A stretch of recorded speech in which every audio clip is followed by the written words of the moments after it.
Assalamualaikum warahmatullahi wabarakatuh. Berjumpa lagi bersama saya di channel Bayu Airbrush Lur. Gimana kabarnya? Tentunya dulur-dulur selalu jaga kesehatan dan jangan selalu jaga imet ya Lur ya. Oke.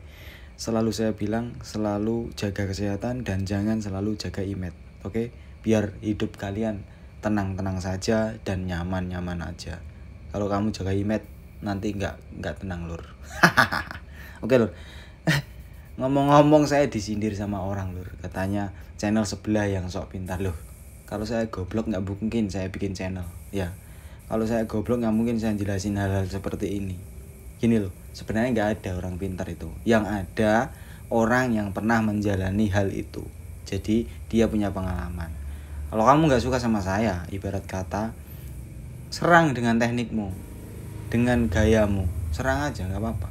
Jadi di situ nanti kita akan bertukar pengalaman secara tidak langsung ya. Kalau misalnya saya salah, kamu serang, ya berarti saya akui kesalahan saya dan saya akan memperbaikinya. Jadi kita bertukar pengalaman. Jangan sentimen gitu loh. Oke? Kalau nggak terima, serang aja nggak apa-apa. Kalau saya mah santai, slow orangnya. Oke, Lur, di sini kita masuk ke topik pembahasan dan tadi itu hanya sebuah intermezzo. Nggak usah dipikirin. Oke, di sini ada media Cup Jupiter Z1 ya. Nah, untuk mempersingkat waktu, untuk proses epoxingnya sudah saya lakukan dan sudah saya koreksi. Di sini kita langsung lanjut ke base. Untuk base pertama saya pakai warna putih. Untuk bahan yang saya pakai itu poliuretan. Jadi di sini saya hanya butuh lapisan pertama yang ibarat kata yang penting rapi dan rata ya. Untuk tembakannya itu saya lakukan cuma satu kali karena ini PU cepat nutupnya. Terus untuk alat yang saya pakai itu Meiji F55 dan nozzle-nya sendiri dia punya nozzle 0,8. Jadi untuk gaya tembakan saya itu gak bisa set seperti biasanya, tapi tetap gak seperti tembakan model Kuro yang pelan-pelan gitu, enggak ya Lur ya. Tapi di sini kita fokusnya lebih ke ngecatnya yang rapi. Misalnya kita ambil dari tepi terus kita masuk ke media yang besar gitu ya. Jadi rapi. Cacatan itu rapi Lur. Jangan overlapnya jangan loncat-loncat kayak katak. Jadi kita tahu bahwasanya build film yang dihasilkan itu benar-benar konsisten gitu ya Lur ya. Enggak asal nutup lah ibarat kata. Oke, setelah base warna putihnya sudah kering, di sini tadi saya diamkan selama 1 jam karena ini PU ya, jadi nggak usah lama-lama. Beda lagi kalau dulur-dulur menggunakan warna atau cat yang jenisnya NC. Sering kali saya bilang bahwasanya kalau NC jangan suka buru-buru, nanti endingnya nggak bagus gitu. Saya itu berharap dulur-dulur yang saya mohon maaf yang masih belajar itu mencoba belajar mengunyah ya, jangan semua langsung ditelan. Jadi dikunyah dulu baik-baik baru ditelan. Jadi dapetin istilah pengalamannya itu benar-benar matang Lur. Jangan cuman ngikutin orang-orang yang cuman ngejar viewernya saja. Terus konten kreator yang ibarat kata bukan basicnya bukan pengecatan kan dia cuman ngejar viewer ya Lur, ngejar penonton, bukan ngejar ilmunya, bukan ngejar pengalamannya. Dia asal ngaplikasiin, yang penting kelihatan kinclong, entah itu basah, entah itu gimana hasilnya, yang penting dia dapat penonton. Itu ya. Kalau saya terus terang nggak mau yang seperti itu. Kalau hal yang saya tahu ya saya kasih tahu ya. Kalau saya nggak tahu ya saya nggak tahu gitu aja. Nanti saya tanyakan ke orang-orang yang lebih tahu gitu. Gitu ya Lur ya. Jadi kalau ketika dulu nemuin misalnya pengen pakai bahan yang istilah kata mohon maaf NC ya sudah ikutin aja prosedurnya. Jadi kalau ketika sudah ngelakuin ngebase misalnya jedanya itu minimal Lur ya 6 jam 6 jam baru bisa naik ke clear coat atau naik ke bahan yang lainnya. Jadi benar-benar memaksimalkan tingkat pengeringannya ya Lur. Karena NC sendiri itu mempunyai sifat seperti karet dan dia itu memiliki karakter ketika diaplikasikan bahan di atasnya atau chemical kimia di atasnya itu dia modelnya ngelumar kembali, lembek kembali. Nanti endingnya dulur-dulur itu kalau tidak memperhatikan tingkat pengeringan dalam proses pengecatan menggunakan NC itu nanti pasti yang disalahkan clearnya. Mas, clearku ditekan kuku kok masih bekas kenapa ya? Nah, Di situ coba dikoreksi dulu tingkat pengeringan daripada pondasi awalnya seperti apa gitu ya lur ya. Harapannya itulah, jangan suka nelen, jangan suka asal nelen, dikunyah dulu baru ditelen. Sama kayak orang yang nyindir saya itu, mungkin dia ndak lihat video saya, jadi dia cuman dapetin laporan bla bla bla, ya udah panas sentimen nyerangnya nggak pakai teknik, cuman nyerang brutal nggak jelas gitu. Oke, di sini setelah pengecatan kuningnya sudah selesai, ada PX40 siralik dari apa ini ya tadi, silakan dicari sendiri. Terus ini untuk pengaplikasian nanti saya rubah lagi spray gun saya. Untuk pengaplikasian spray gun saya pakai yang Meiji Finer Force yang tipe R, yang memang di development untuk diaplikasikan, untuk mengaplikasikan bahan yang jenisnya berpartikel ya, seperti siralik, metalik, terus bunglon, pokoknya bahan yang ada partikelnya. Jadi Meiji ini memang di development seperti itu. Terus untuk hasil tembakannya, untuk patternnya sendiri dia memiliki bentuk oval tapi kurus, beda dengan yang Meiji yang satunya, yang B sama yang T, beda lur. Ini di development khusus untuk partikel. Nah, untuk pengaplikasian partikel di sini saya cukup ambil 2 lapis saja. Itu sudah cukup.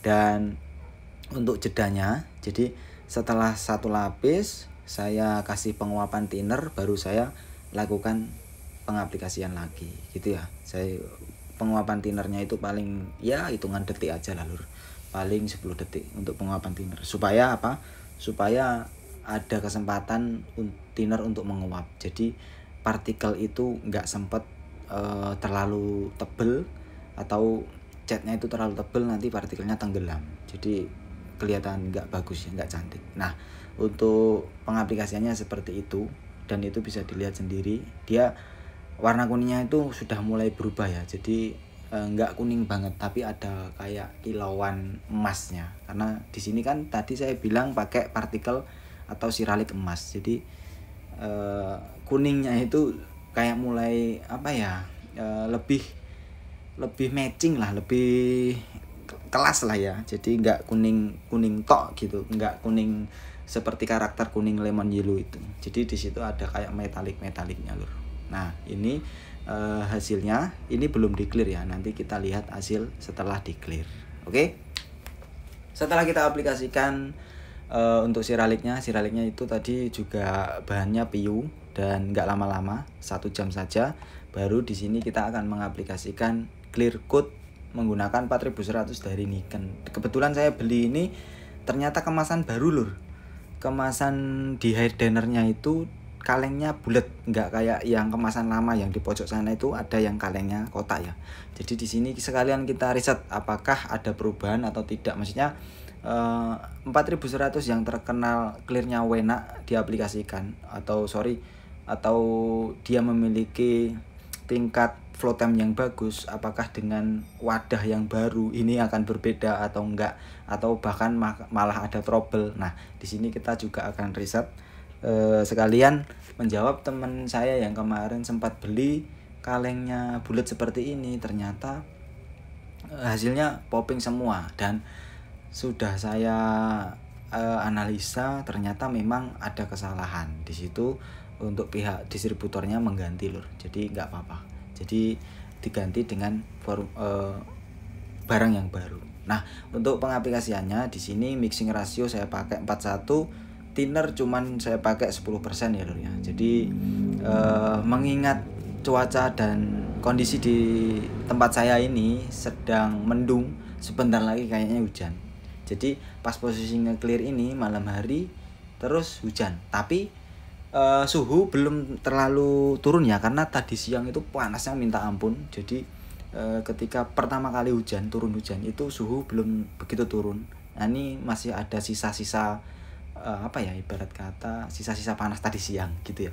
Jadi di sini saya pakai thinner 10%, menurut saya sudah cukup. Dan untuk pengaplikasiannya di sini saya rubah lagi, spray gun saya pakai Meiji Finer Force yang tipe T. Ini untuk jenis patternnya sendiri itu dia memiliki pattern berbentuk I gitu ya. Jadi cocok untuk diaplikasikan base coat atau clear coat gitu lur.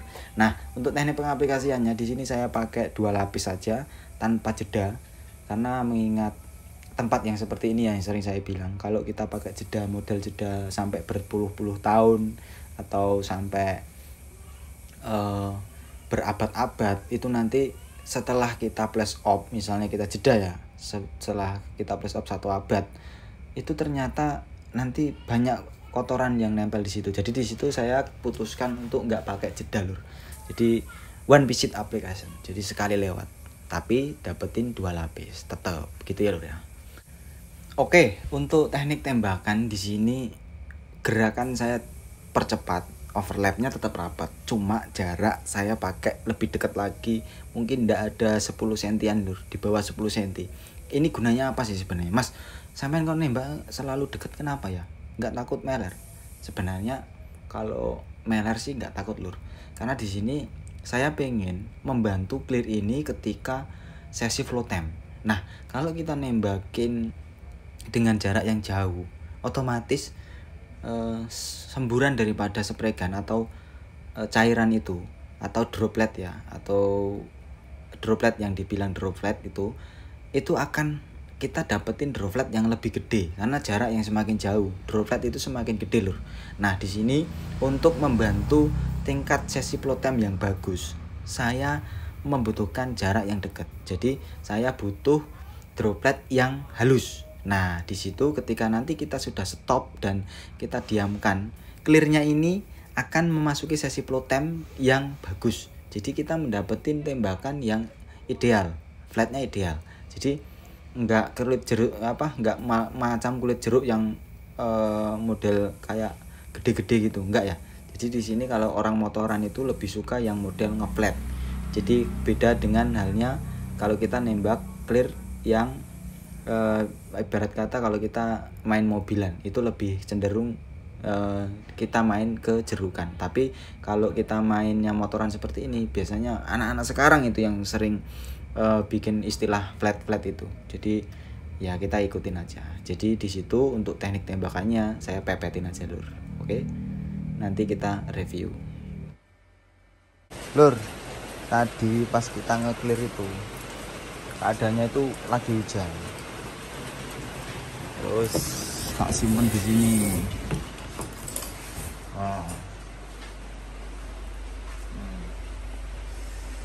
Kayak gini ya hasilnya ya. Sementara kita nggak bisa sentuh karena ini masih basah. Gak ada gunanya juga kita pamerin clear yang masih basah. Kemungkinan besok pagi atau siang kita review. Oke, ditunggu ya lur ya. Ini kalau kena flash HP seperti ini penampakannya. Oke, see you. Oke lur, ini di siang harinya. Di sini kita akan lihat hasilnya. Oke, ini sudah kering, otomatis kering lah ya, sudah semalam. Hasilnya seperti ini. Oke, kita coba bawa keluar. Kita bawa keluar, kita cantolin dulu.